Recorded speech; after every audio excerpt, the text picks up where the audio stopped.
Bismillah ar-Rahman ar-Rahim. There has been a suggestion to talk about some of the current issues that happen in the world, especially in the situation that Muslims go through in the United States. And I would like to hear from you, inshallah, when we are going to greet, if you think there are some aspects or dimensions of this that we should reflect on. I'm sure everyone is reflecting on what is happening. And I don't want to have a detailed discussion about this. Time is limited, and also this may not be the best platform to talk about this. But I just want to make some points, inshallah. And maybe this is just to open the discussion. First of all,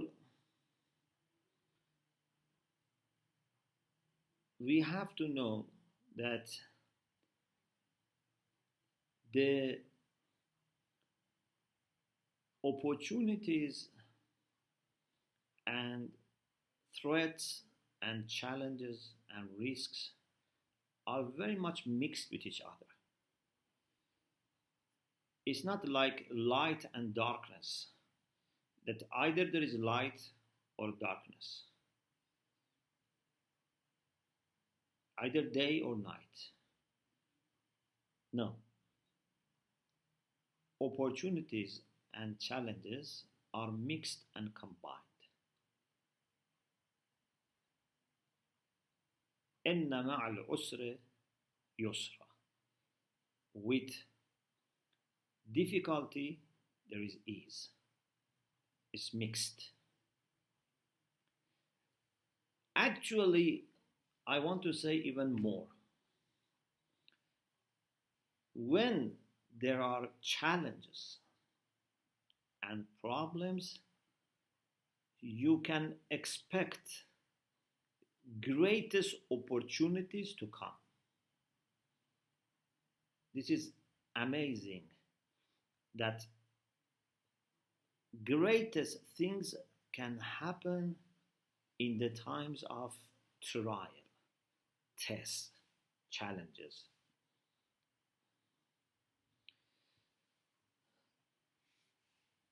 Look at Prophet Muhammad sallallahu alaihi wasallam. Look at many other prophets that we know their lives story. You did not and could not expect such great revelations to come in those times. If you were not familiar with the way that Allah subhanahu wa ta'ala works. If you were familiar, you were not surprised. Otherwise, you were very surprised. How? In a society that suffered from Jahiliyyah, which means that Jahiliyyah was very, very strong. Otherwise, Jahiliyyah is always with humanity. إِنَّهُ كَانَ ظَلُومًا جَهُولًا. Humanity, more or less, as a whole, suffers Jahiliyyah. But that society was somehow at the peak of Jahiliyyah. Illiteracy is just a small part of it. Lots of immoral action, lots of corruption, mischief, injustice, misuse of the name of religion, misuse of the holiest places, storing idols inside Kaaba. Could you ever think that this society would be gifted by Allah subhanahu wa ta'ala with the Quran, with Islam, with Prophet Muhammad sallallahu alaihi wasallam and Imams? It was unbelievable to even think that such thing can happen. Maybe you could think that, for example, if something like Quran should come, or someone like Prophet should come in the most educated, most civilized, most pious environment. But this is not actually the case. When ignorance reaches a lot, very high, when corruption high, misunderstanding is high, then actually Allah subhanahu wa ta'ala will bring light to overcome batil. And when this light comes, batil just disappears. جاء الحق وزهق الباطل إن الباطل كان زهوقا. As I have said many times, light doesn't need to fight falsehood, darkness. Just the presence of light is enough that darkness goes away. Because batil is zahuq. Batil by its nature is weak. It's only when there is darkness that batil can be there. Like imagine a person who has very, very, very ugly face, and still people fall in love with that person. How can this happen? It can only happen when there is darkness. Maybe this person can have some techniques to deceive people. But when the light comes and people see the face of this person, then they themselves would be totally disheartened and detached from this person. So you don't need to talk about ugliness of this person, for example.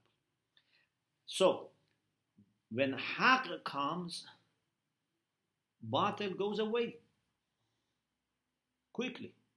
No need to fight. No need to wait. Yes, we have to wait for haqq to come. We have to wait for light to come. Rasulullah sallallahu alaihi wasallam is quoted as saying, "Bu'ithu ala fatratin min ar-rusul." There was a time that there was a gap. No messenger was sent. Maybe there were some Nabi, but not Rasul. And at least in Arab Peninsula, for some time there was no prophet, as far as I understand. So they had to wait for Rasulullah to come. Even as you know, Ahlul Kitab were waiting for him to come. Some had gone to Medina waiting for him to come. So we have to wait for the light and guidance to come. But when it comes, everything is fast, everything is quick. Because إِنَّ الْبَاطِلَ كَانَ زَهُوقًا. How long it took Rasulullah sallallahu alaihi wasallam to guide people of Mecca and then Medina and then all Arab Peninsula? Within 23 years, almost all Arab Peninsula accepted the message and even reached out. So, when we see difficulties, we should not think that there is no way to get rid of these problems or no way any good thing comes. No. Actually, in the most difficult times, you can expect greater things happen. Especially if there are people, if there are mu'mineen who call upon Allah subhanahu wa ta'ala in those difficult times. I am sure Allah's greatest mercy and greatest care would be expected in such times. When some mu'mineen wholeheartedly call upon Him and ask for nothing personal. They ask something good for humanity. They ask Allah subhanahu wa ta'ala guidance for humanity. They ask Allah subhanahu wa ta'ala help for the innocent people who suffer. So this is the second point. The third point is that alhamdulillah, the faith in God, despite all the attacks against faith in general, and Abrahamic religions in particular, the faith in God is very powerful and strong. Not only every person deep in his heart or her heart has fitri understanding and desire for God, there are many people who consciously believe in God.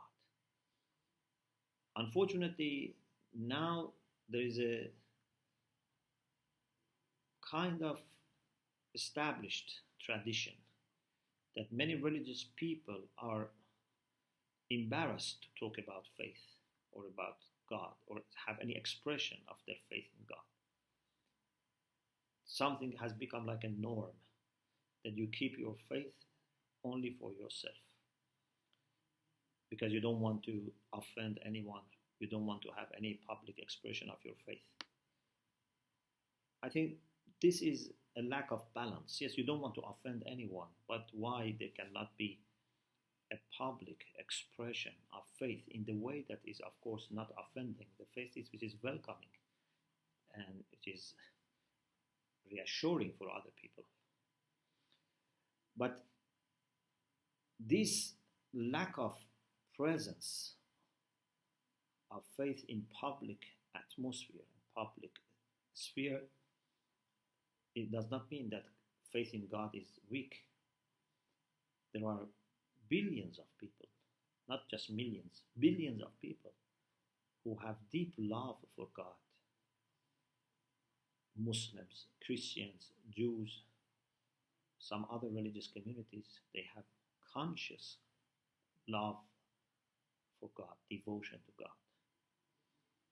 And when the challenges come, and when faith as a whole is attacked, then you see how they can see the common gift that they have.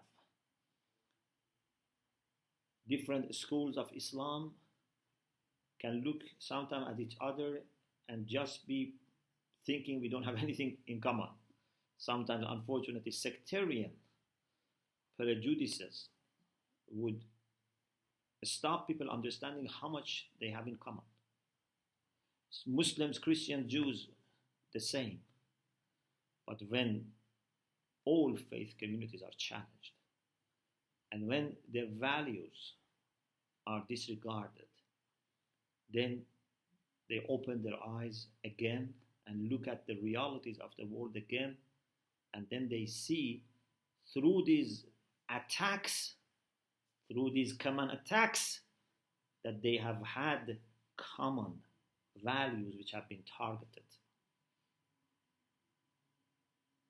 If I see an arrow is coming to me as a Muslim and the same arrow is hitting my fellow Christian brother or sister, then I would realize that somehow we were very close to each other. So now, in this age that unfortunately there is attack against all believers and all faith communities, maybe some people are in front. Maybe now, for example, Muslims are in the front. But I'm sure any sincere and understanding and intelligent Christian would understand that Muslims are not attacked just because they are Muslims. Muslims are attacked because they are believers in God. And then you would see they would also have sympathy. Even maybe some secular people and atheist people would say, oh, Muslims are attacked because they are deeply believing in some human values and we should support them. Or their rights are not observed and we should stand for justice. So, in these difficult times, inshallah, you would see more appreciation of the common values that we have with other faith communities and also with the people who are similar to us in our creation. Nadhirun laka fil khalq, as Amirul Mu'minin alayhi salam said. The fourth point is that no person, either as an individual or as a community, should let those who attack him to impose on them their agenda, their rhetorics, their questions their issues, we should not go to reactionary, mood.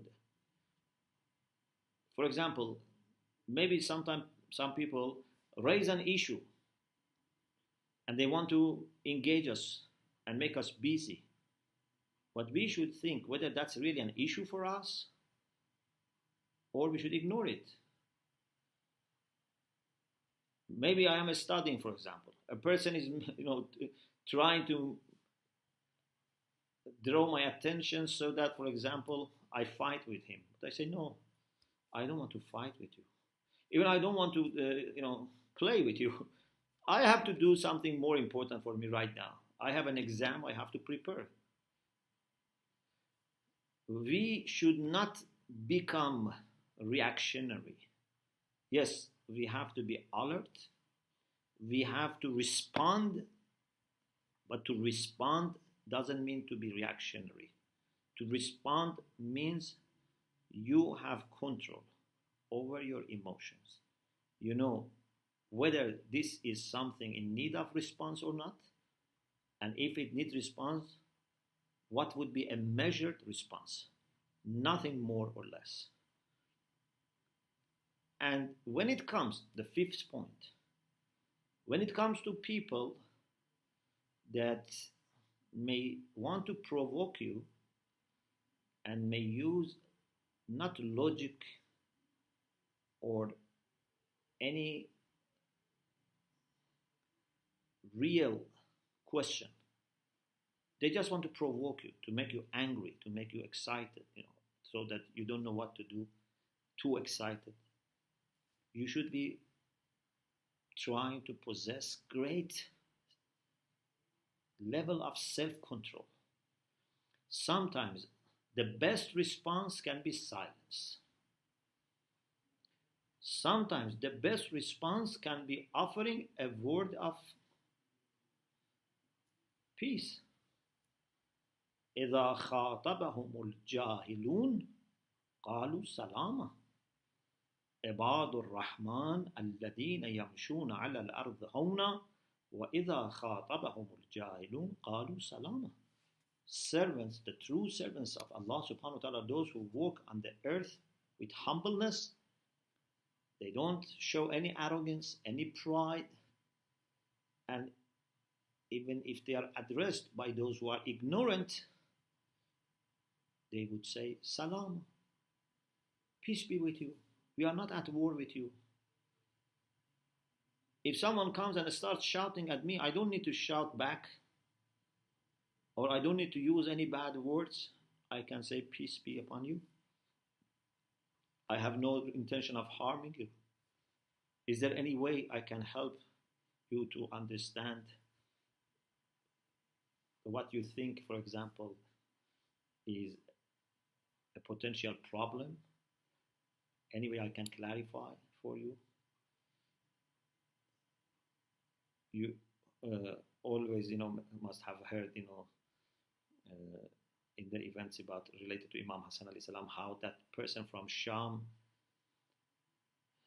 started saying bad things to Imam Hassan alayhi salam, and Imam said, it seems you are a stranger here, something like this. I don't remember exactly the word of hadith, but sometimes it seems that you are strange, you are not from here. Do you need a place to rest? Do you need some food? What can I do for you? And Imam so much respected him and offered hospitality to him that this person was shocked, was moved. And as you know, he then admitted that he was wrong. So we should not let other people and other parties to define what we should respond. We should be responding in the best way that we think is the best way, not letting emotions get into it. And also, response is not always to do something or to say something. Response can be silence. Response can be saying something, but something can be not necessarily going into that discussion. Can be something just to keep everything quiet and calm and show that you have no intention of harming, can be just saying salam. And response can be of other things, can be answering back, can be sometime, doing some campaign, some, I don't know, maybe legal actions. There are many things that can be done. But I'm saying that you have to be very open to any wise response, from silence to beautiful words to campaigning to demonstration to public, I don't know, processions to legal action. It can be many, but I think, inshallah, there is great opportunity for all of us, first of all, to learn. I think we, in such times, we can learn many things about people, about nations, about faith communities, about professionals, and inshallah you would see how many people in the places that you may not even think, how many people are there who are really deeply concerned about justice, about human rights, regardless whether Muslims or non-Muslims. They are sincere, they are sympathetic, and unfortunately sometimes we fail to note and acknowledge the presence of so many good people in the world. Because good, unfortunately, is many times hidden. Either they feel shy to express themselves, or there is so much noise and propaganda on the side of batil that the good voice is normally not heard. This is why we have the duty of mentioning the good news and not just let bad news becomes the normal news. So inshallah you would see how much is there in the Western people